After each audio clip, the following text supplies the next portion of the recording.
Welcome back to the deep dive. We're launching a specific series today that we're calling Reformed Thinking. Right. And the concept is pretty straightforward. We're taking a stack of these dense, heavy-hitting theological sources, commentaries, Greek word studies, historical analysis, and we're going to try to extract the vital insights for you. That's right. And just to frame this up for everyone listening, Mm-hmm. we're not just, skimming the surface of general spirituality here. No. We're looking at these topics through the lens of the historic Protestant faith. And specifically, we're adhering to the Westminster Confession. Mm-hmm. The goal isn't to be academic just for the sake of it, but really to show that sound theology is the engine for how we live practical lives. Today we are tackling a topic that feels, well, honestly, it feels a bit dangerous. We're talking about leadership. It is. But looking at these notes, this is not the kind of leadership advice you're going to find on LinkedIn or, in the airport bookstore business section. No, it's dangerous because it attacks our default assumptions. I mean, we live in a world that is obsessed with charisma. Totally. We want leaders who are dynamic, platform builders, guys with that it factor. We look at results. We look at followers. And we live in this age of what they call expressive individualism, right? Where the highest good is to be true to yourself and just let it all hang out. Yeah. The world asks a leader, what do you feel? Or what kind of numbers can you put on the board? But when you open the scriptures, specifically the pastoral epistles, which we're focusing on today, the question changes entirely. That's so. Scripture doesn't ask, how big is your personality? Mm-hmm. It asks, who is your master? That is the hook. We're doing a deep dive into the concept of the countercultural shepherd. Mhm. Our sources are focused primarily on the book of Titus, specifically chapter 1, verses 5 through 9. And the mission today is to uncover why God's remedy for a chaotic, messy world isn't a charismatic CEO, Right. but a man characterized by a very specific Greek word, Egkratēs. Self-control. It sounds almost boring compared to visionary or revolutionary, doesn't it? It really does. But as we get into the text, I think we'll see it's actually the most radical thing a leader can be. So let's start with the context. We have to go to the island of Crete. We do. And we have to get rid of our modern mental image of Crete. It sounds like a lovely Mediterranean vacation spot now. Yeah, I'm picturing a beach. Of course. But in the first century, Crete was a mess. It was a pirate haven, a center for mercenaries, and just morally chaotic. So Paul leaves Titus there with a specific job. Titus 1.5 says, "This is why I left you in Crete, so that you might put what remained into order." I want to pause on that phrase, put into order. The Greek word there is fascinating. It's a medical term. Oh, really? Yeah, it implies setting a broken bone. So it's not just tidying up a messy room? No, not at all. It implies that the church in Crete wasn't just disorganized, it was fractured. It was structurally unsound. Yeah. And the reason for that fracture was the culture itself. The church was being infected by the surrounding atmosphere. Paul actually quotes a Cretan poet, again named Epimenides, in verse 12. And the quote is brutal. He says, "Cretans are always liars, evil beasts, lazy gluttons." That is a one-star review if I've ever heard one. It is. Lazy gluttons. I looked at the literal translation in our notes here, and it's gasters argai, idle bellies. Idle bellies. Think about the image that paints. It describes a culture that is ruled entirely by appetite. Right. It is ruled by the stomach. If they want it, they eat it. If they feel it, they say it. It's a culture of total consumption and zero restraint. Which, if we're being honest, sounds uncomfortably familiar to the modern West. It's a mirror. We might not call them evil beasts, but we certainly celebrate the idle belly lifestyle. Consumerism is just a fancy word for being ruled by appetite. Sure. And this is where the countercultural part comes in. The sources make a point that's just brilliant. The elder, the leader in God's house, must be a Counter-Cretan. I love that concept, Counter-Cretan. But isn't there a danger there of just being a contrarian? Just doing the opposite of whatever the world does for the sake of it. It's deeper than that. Yeah. It's not about just wearing different clothes or listening to different music. Well- It's about the operating system. Okay. If the culture is defined by consumption, the elder is defined by abstinence. If the culture is defined by indulgence, the elder is defined by discipline. So leadership in the church is a polemical act. It is. It's an act of war against the chaos of the culture. So if a leader just mimics the culture, if he lacks restraint, if he's just another idle belly, Yeah. he loses all moral authority. He can't heal the fracture in the church if he has the same bone disease as the world. He has to be fundamentally different in how he operates internally. And that brings us to the core word for this episode, Egkratēs. We need to do the word study here. I know sometimes people glaze over when we get into the Greek, but this one is really necessary to understand the stakes. It really is. What does Egkratēs actually mean? Well, it's a compound word. You have en, meaning in, and then kratos, which means strength or dominion. So literally it means something like holding power within. Inner mastery. Inner mastery, that's a good way to put it. That sounds almost stoic. You can see why. Think of it as executive power. It's the ability to govern oneself. In Greek philosophy, they contrasted the Egkratēs man with the Egkratēs man. Okay, what's that? The Egkratēs man is incontinent. He's powerless against his own drives. He might know what is right. He might have the knowledge, but he has no brakes. I see. The Egkratēs man has brakes. Yeah. He has the power to say no to himself. Our sources draw a really interesting distinction here between Egkratēs and another word in the list, soufrein. Yeah. Because in English Bibles, we see them translated as sensible, prudent, self-controlled, and they kind of blend together, but they're not the same thing. No, they're distinct, and the distinction is vital. Soufrein's about the mind. The mind. It's soundness of judgment, clarity, the ability to see reality correctly. You could call it the mindset. Egkratēs is the muscle. Break that down. The mindset versus the muscle. Okay, so a man can have clear thinking. He knows he shouldn't eat the whole pizza. He knows he shouldn't lose his temper at the board meeting. That is soufrein. He sees the reality. Got it. But if he lacks Egkratēs, he eats the pizza anyway. He screams anyway. Ah.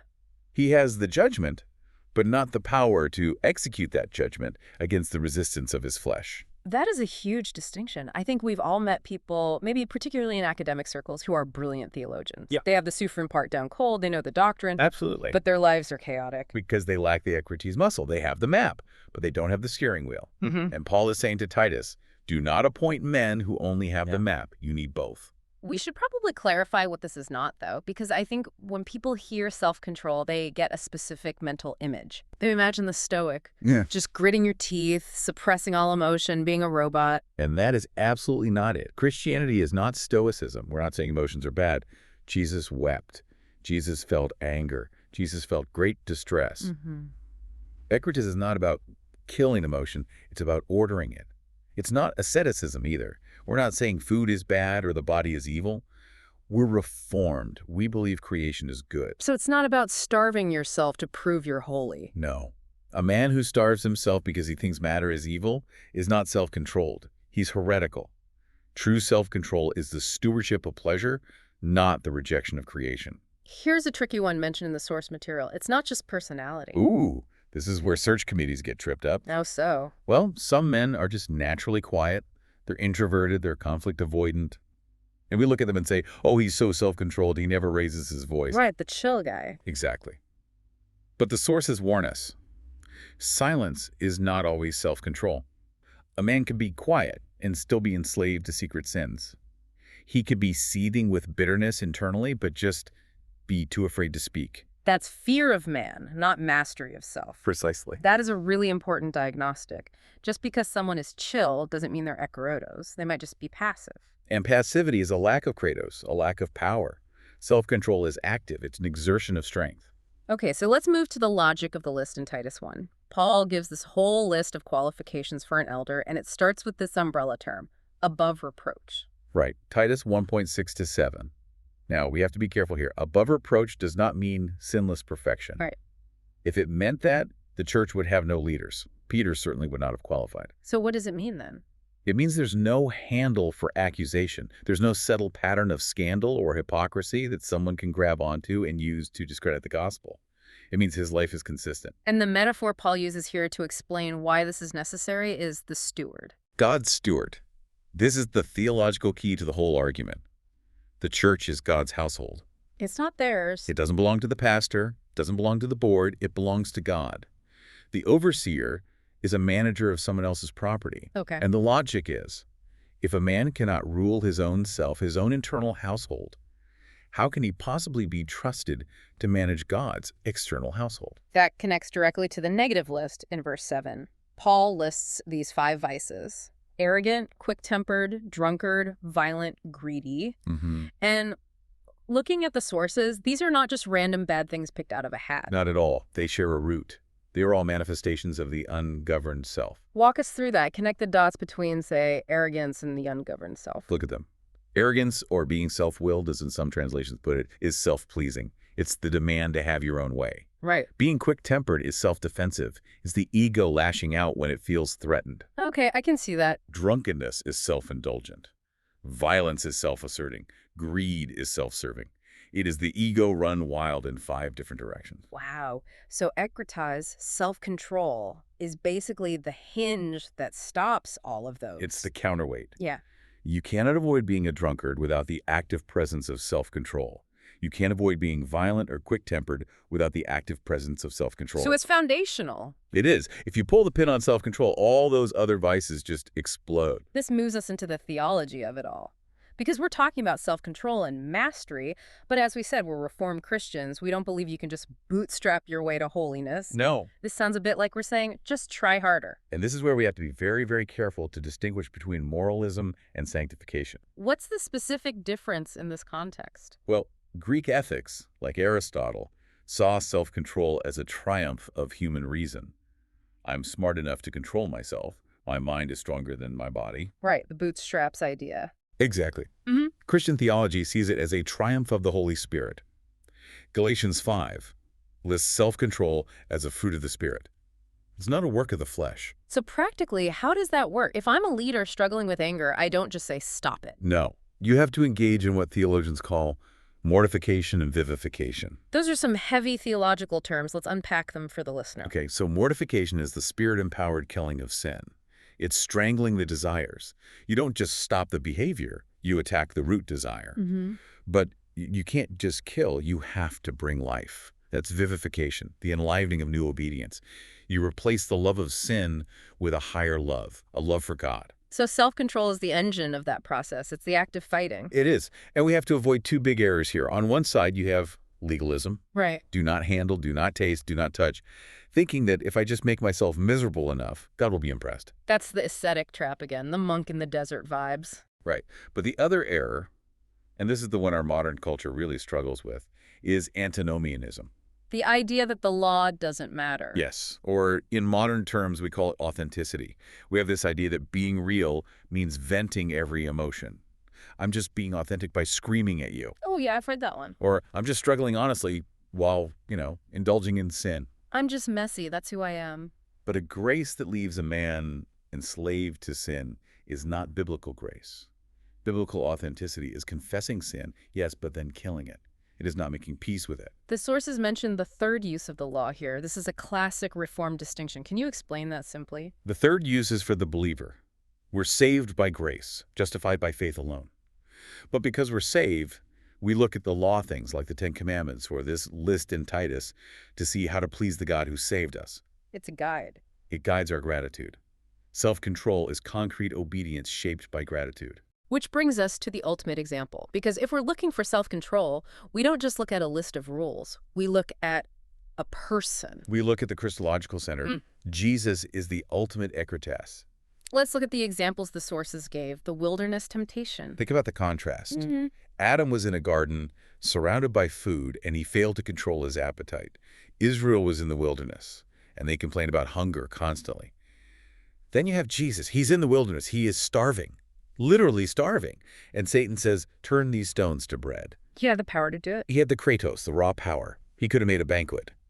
But he had the Egkratēs, the inner mastery, to say no. He mastered the biological drive of hunger to obey the word of God. And then the passion. Gethsemane. Gethsemane is the mastery of anxiety, the mastery of the survival instinct. Every human cell in his body was screaming to run away from the cup of wrath and the cross. Mere words fail us here. He said he could call down legions of angels. He had the power to wipe out his enemies instantly, but he held it in. That is true kratos. He submitted to the Father. So for the Christian leader, the elder, the point is not just try to be like Jesus in a mimicry sense. It is deeper than that. It's union with Christ, This is the heartbeat of Reformed theology. An elder is not just a guy trying to copy a historical figure. He is united to Jesus by faith. Okay. The power for self-control comes from the life of the risen Christ flowing through him. The sap that produces the fruit is the Spirit of Christ. That is encouraging, because if it were just up to my willpower, I am toast. But if it's Christ in me... That changes everything. I mean, self-control is received power, not just a generated one. I want to shift gears to the practical side. Section 6 in our outline is pastoral necessity. Why does the job of being a pastor or elder demand this, aside from just God said so? Because the church does not need impressive men, it needs safe men. Safe men. That almost sounds derogatory in our culture. We want dangerous leaders, disruptive leaders. We think we do, until we get hurt. Yeah. Ministry's high pressure, sheep bite, people are messy, they complain, they sin against you. Yeah. If a leader is unrestrained, if he lacks self-control, he becomes dangerous. When the pressure rises, if he doesn't have inner government, he exports his internal chaos onto the flock. He vents. He vents. He reacts. Imagine a counseling scenario. Someone is telling you something difficult, maybe even attacking you verbally. You're a terrible pastor. You didn't visit my mom. Mm-hmm. If you lack self-control, you panic or you lash out. Yeah. You defend yourself. Pastoral care requires the ability to listen without panic and speak truth without harshness. You can't do that if you're ruled by your emotions. And then there's the authority aspect. We've seen so many documentaries lately about abusive leadership. Authority without restraint becomes tyranny. It's that simple. If you have power over people's spiritual authority, and you have a need to win every argument, or a need to be the center of attention, you will use people as props for your ego. You'll crush them. You will crush dissent. Self-control is the brake pedal that stops authority from becoming abuse. And practically, elders are just. They're near the snares. They handle money. They handle vulnerable people. They handle spiritual power. Those are the three things that destroy men: money, sex, and power. Right. Without Egkratēs, simply being near those things will eventually result in a scandal. It's inevitable. It's like walking near a fire soaked in gasoline. If you don't have the shielding of self-control, you will ignite. Let's get concrete. The sources give us a list of concrete marks. Where must this be visible? Because it can't just be a vibe. It has to be observable. No, it has to be observable. The first one is speech. The tongue. James talks about this. The tongue is the quickest revealer of the heart. Restraint means not weaponizing the truth. It means avoiding sarcasm. It means refusing to have the last word. It means refusing to win an argument by volume or intimidation. That is a tough one. The need to have the last word is strong, especially if you know you're right. It's the ego screaming, "I matter, look at me." Self-control says, "Christ matters, I can be silent." The second mark is temper. Paul specifically forbids the quick-tempered. The test here is, how does he handle contradiction? When someone disagrees with him at a meeting, does he view it as rebellion? Does he take it personally? How dare you question me? Exactly. True self-control absorbs tension. It doesn't reflect it back as sin. Then we have appetites and habits. The lazy glutton check. And this is where we have to modernize the application. In Crete, it was food and wine. Today, it might still be food and alcohol, Sure. but it's also entertainment, sleep, gaming, endless scrolling. A man mastered by comfort cannot serve a suffering flock. If he can't say no to his phone, how is he going to say no to a heresy? Good point. How is he going to get up in the middle of the night to visit a dying saint if he is enslaved to his own ease? That hits home. Then there's sexuality and digital life. We have to speak plainly here. Pornography is the respectable sin in many circles, or at least the hidden plague. The requirement for an elder is a man who guards his eyes. He refuses secret worlds of fantasy. And prudence, right? Yes. Avoiding flirtatious ambiguity, not putting himself in situations that are compromising. It's having clear, hard boundaries because he knows his own weakness. Money is next. Contentment versus the greed for gain. Integrity with church funds. But specifically, it's about whether he's happy with what God has given him or if he's always clawing for more status symbols. And finally, the no test. Can he say no to legitimate goods? Can he say no to sleep to pray? Can he say no to leisure to serve? If he can only do what he feels like doing, he's not a shepherd. He's a child. That brings us to the counterfeits. Because there are guys who look self-controlled, but are not. And the church often gets fooled by these guys. The devil is happy with a fake. The first counterfeit is image management. Reputation control. Exactly. Looking calm in public, but exploding at home. The source calls this reputation control versus self-control. One is fear of man, the other is fear of God. Right. A man who controls himself only when people are watching is a hypocrite, not an elder. Then there's the chill guy we mentioned earlier. Personality. Being conflict avoidant is not the same as having mastery. He might just be lazy or scared. He lets wolves in because he doesn't want the hassle of a fight. That is not self-control. What about pragmatism? This one seems rampant. He gets results. This is the excuse we make. Well, he's a bit of a bully and he has a temper, but look at how big the church is growing. Look at the baptisms. Yeah. We let giftedness cover character flaws. That's a counterfeit. We are trading long-term health for short-term stats. And the last one, which I think is very tricky, spiritual impulsiveness. Baptizing restless ambition as the Spirit leading.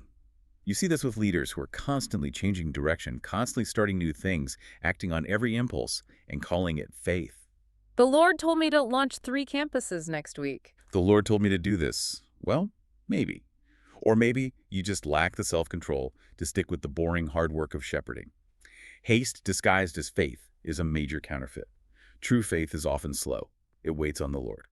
So how does a church diagnose this? If you're sitting on a search committee or you're a member looking at your leaders, what do you ask? You don't just ask, has he sinned? Everyone has sinned. You ask, is there a pattern of governance? You look at the pressure points. What happens when he's tired? What happens when he's disappointed? The sources suggest the home test. Crucial. What does his wife say? Or, if you can't ask her directly, what does the atmosphere of the home say? Is it chaotic? Is everyone walking on eggshells? Or is there peace? A man's public ministry is a performance. His home life is the reality. So for the guy listening who is thinking, man, I am lacking here, or the church that realizes they need to grow in this, how is self-control cultivated? Section 9. It grows through the ordinary means of grace. Word, prayer, sacraments. It is not a magical download. You don't go to a conference and get zapped with self-control. Right. It's a school. It is trained by grace, as Titus 2 says. You show up. You read the word. You pray. You take the Lord's Supper. It's the slow, steady drip of grace that forms the character. And community. Accountability. Sin thrives in secrecy. The mature man invites questions. He welcomes correction. He doesn't hide. He has men in his life who can look him in the eye and say, you are out of line. And repentance as a rhythm. This is beautiful. A self-controlled man is not a sinless man. He is a quick repenter. When he loses his temper, he doesn't blame shift. He doesn't say, you made me angry. He says, I sinned. Forgive me. He owns it and he turns. That is the mark of a spirit-governed man. This has been a heavy, but I think a necessary conversation. As we wrap up, let's summarize the vision here. The vision is that the church needs shepherds who are Counter-Cretan. The world is chaotic. The world is ruled by appetite. We need men who stand against that chaos with a spirit-wrought steadiness. Men who are safe because they are governed by Christ. And the hope is not in their willpower. Never. The hope is in the chief shepherd, Jesus. He is the one who holds us. I want to leave you with a thought to chew on, something that wasn't explicitly in the conversation but came to mind as we studied this. Okay. If the lazy glutton culture of Crete is a mirror of our own consumption-obsessed world, then perhaps the greatest act of spiritual warfare today is not a miraculous sign or a massive viral sermon. Perhaps the greatest act of spiritual warfare is a man who can simply sit still, a man who can hold his tongue, a man who can obey God when every cell in his body screams, I want. That is powerful. We have to ask ourselves, is our definition of strong leadership actually just unrestrained ego in a nice suit? Something to think about. Thanks for joining us on The Deep Dive. See you next time.